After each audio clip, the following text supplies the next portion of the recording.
Okay, I started sanding on this and see, I've got this off now. I had to sand a little bit on it and it's got down into the wood, so I'm gonna have to put a little bit of paint on there first, maybe, and then let a little bit dry before I paint this whole thing.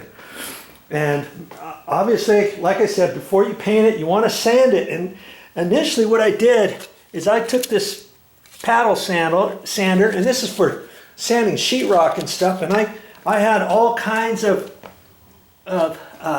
sanding pads. Look at this. There was 30 that came in here, and mind you, this is only 100 grit, and so I did that on all the doors initially, and probably to get 100% perfect job, I probably should have sanded and wiped them down and then put 2 coats of paint on. Well, I only put 1 coat of paint on most of the doors in there. And I can, if I look really super close, I can see my slight imperfections on the interior doors, but you know, my word, nobody's gonna pick them up except me.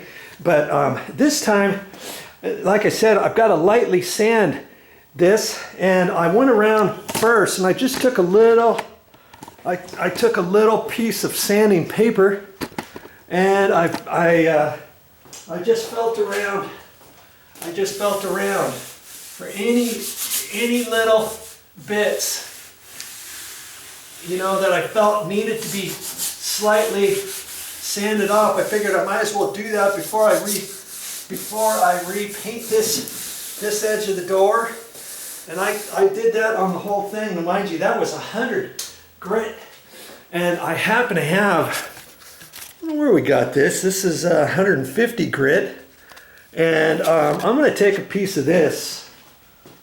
And I was just going to take that 100 and run the sanding pad on there again. But I'm not going to. I'm just going to take this and see. I can, I'm not sure how to do this. I think I'll do it in half first.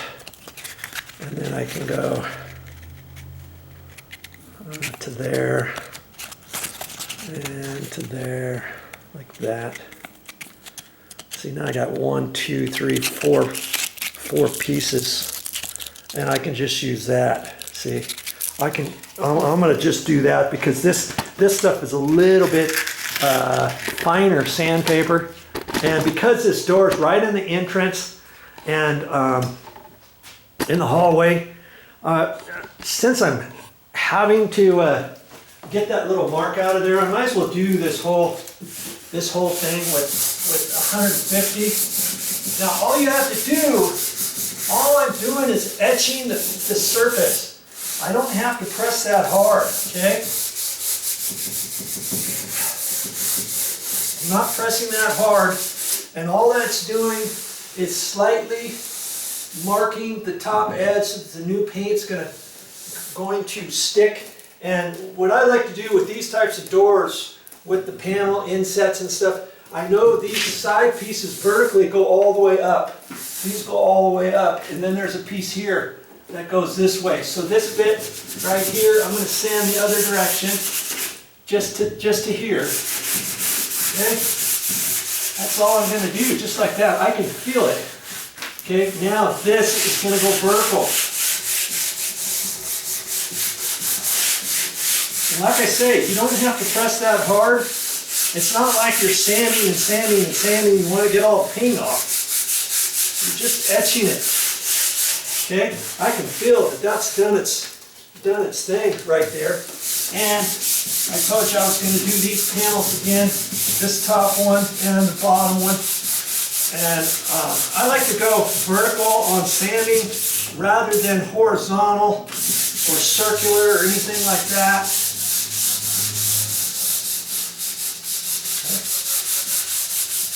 That's all I'm going to do. And I've got to make sure when I get done with this, I've got to wipe it all down too, because you don't want any dust in here left on the door. That defeats the purpose, right? For painting. Okay, just to there. Now I can go vertical.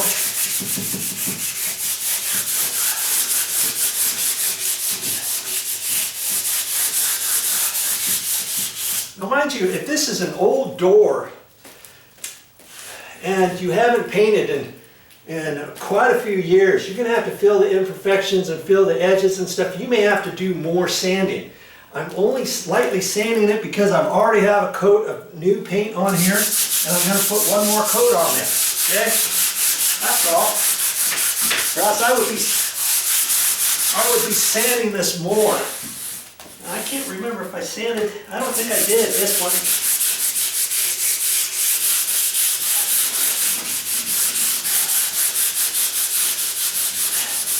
That's why I'm not using gloves, so that I can feel this. I generally like to use gloves for everything, but as I'm sanding, I can't feel the imperfections as easily as I can. I don't have my gloves on. I can hit this edge that way, like that. There. See, that didn't take very long. And see, it didn't really stick on my sanding paper, did it? Hardly. Because I'm not depressing in there very hard. I'll put this in my little arsenal now. And now you've got to decide what you're going to do. Are you going to wipe it down with a dry rag? Or are you going to wipe it down with a sponge, a wet sponge or something? I did them with the wet sponge the first time because they were dirty and stuff, and I took a scouring pad, and I also used some simple green on there to get everything. But I don't think I'm going to do that this time. Because like I say, this has already been painted.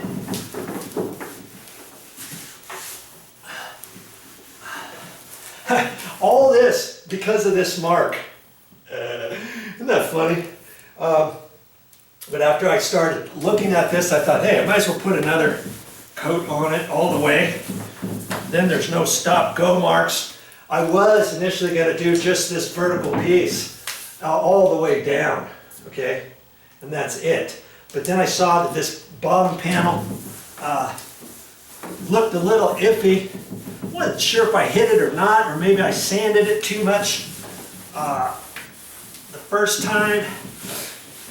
I probably did to get all the imperfections off of it. And like I said, I should have used 2 coats, but I didn't.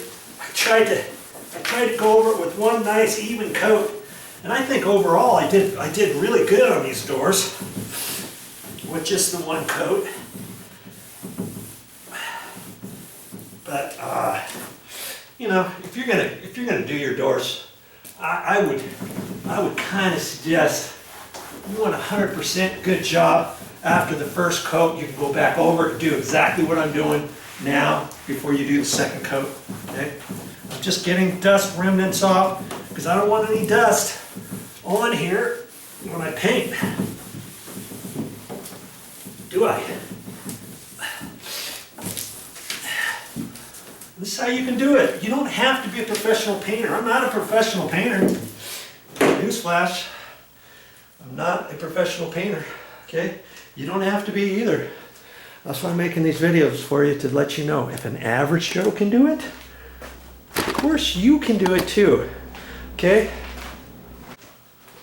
Okay, now I'm looking at this door here. This door, of course, was the door that goes between the garage and the condo, okay? I have not put one coat of paint on here just yet or anything. I did try to sand it in place when I was sanding and painting all the other doors, okay, and stuff. And so I got most of this, but I'm looking at this, and because I hadn't taken the hinges off before, I'm gonna do a light sanding on here, double check this, do a once over. I can see where there's a few marks here and there, and so, you know, could I hit it with the paddle sander? Yeah, I could hit it with the paddle sander, because that's what I did initially. And I'm just hitting around the hinge locations because I wasn't able to sand that from before. And checking this rounded edge, I've already pretty much done that, okay? But that's why I kind of like the paddle sander. And you can get those, you can get these pads. I don't know if you can get them any finer than 100 grit. I've seen them in 80 grit. Okay, and I get them like this because it's way cheaper to buy 30 than it is to buy 5-pack or a 10-pack or 2 individual or something like that. See, 30 sheets. And then I save it for sanding for my sheetrock and all that kind of stuff. And so I use it for doors too, if and when I need it. I don't paint doors very often, you know. Because like I said, I'm not a painter, okay? I'm just hitting where I couldn't do when this door was installed on the hinges from before. All right, and I'm pretty sure I did a once over on this with the small little piece of sandpaper, just a little piece. What I do is when these pads get really bad, see, this one's still really good, so I can keep using this for a while. But when they get bad, I tear it off, or I take it off of here. Boy, this thing's getting loose right there. Okay. I take it off of this, and then I cut the edges off with my 10 snips, and then I fold this just like I told you before, and I get little pieces like that, and then I can keep using that for whatever. And so I had a few little extra pieces left, and I can just go around this. I don't have to sand every little nook and cranny on these.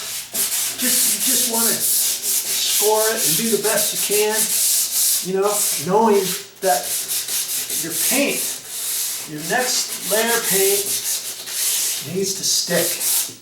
And you saw me just sand that other door lightly.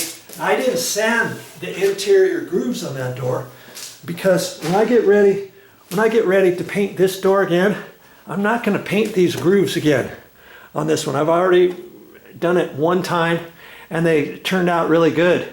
And I don't really think I'm going to do it again. I say that, but I've got to look at this really close and see if I need to or not. And if I do, maybe I sand this little bit again. Redo this whole thing. I don't really want to do that, but I see it's slightly questionable right up there. I don't know. I may hit that just with the paintbrush. Just this from here to there, because I wasn't really planning on painting those again. I want to just paint the surfaces with my roller. But of course, when I do this one, before I get the roller out, I'm going to hit all of these grooves, because this door is not, I have not painted it ever before. Okay, so I want to take a little time and effort, some special care to make sure everything is ready. And I don't know, I'm not quite sure if I'm gonna paint 2 coats on here or just one. I'm thinking about it, because if I put 2 coats, I'm gonna have to for sure, I'm gonna have to let this sit overnight. And I'm thinking about let it sit overnight in the garage without having to install it tonight, like I was thinking, and then I'll just leave the door. There's going to be no door on the garage for tonight. Park the car outside, and see, that's why I'm doing it in the summer too. I want to make sure that everything dries properly before reinstalling this. And I see, when I get ready to paint, I'm gonna have to paint some of these edges, hit them with the roller one time, and then maybe kind of walk away from the door for a while and let the edges dry. Because see, when you sand, and if you see any edges that go all the way down, one coat of paint's not going to cover that, right? Well, I hit that with a paintbrush or something like that first, and get this edge, or with a roller, and get those, and then let that dry before I do a first coat. You see what I mean? Then I've got like a primer edge on here, and then if I put 2 coats on here, then this thing's going to look really good. If I just wanted to paint this with 1 coat, let's say, and it was just like this, and I thought, okay, just put 1 coat on there. If you look close later on, you're going to see that this isn't going to cover all the way with you just putting 1 coat on here. So I would still recommend hitting all of these marks and stuff. If you've got any marks from other gouges or something that you sanded all the way down to the wood, do those first before you do your full coat on there. After you do the full coat, if you're only going to put 1 coat on there, you'll live with it, okay?